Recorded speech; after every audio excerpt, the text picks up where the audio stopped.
Pagkaalis ni na Adan at Eva sa hardin ng Eden, nagkaroon sila ng maraming anak.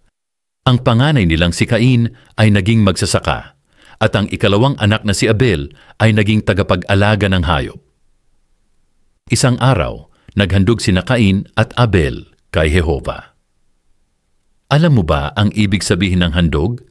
Isa itong espesyal na regalo. Nagustuhan ni Jehova ang handog ni Abel, pero hindi ang handog ni Cain, kaya galit na galit si Cain.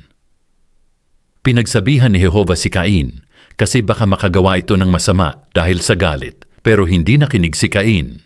Sa halip sinabi ni Cain kay Abel, "Pumunta tayo sa bukid." Pagdating nila sa bukid, pinatay ni Cain si Abel. Ano kaya ang gagawin ni Jehova?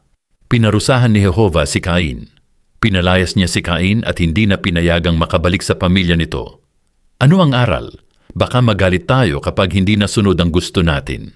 Kapag nagsisimula na tayong magalit o pinagsabihan tayo ng iba dahil napansin nilang nagagalit na tayo.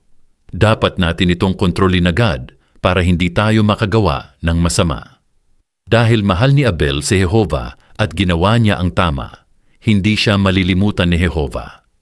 Bubuhayin muli ng Diyos si Abel kapag paraiso na ang lupa.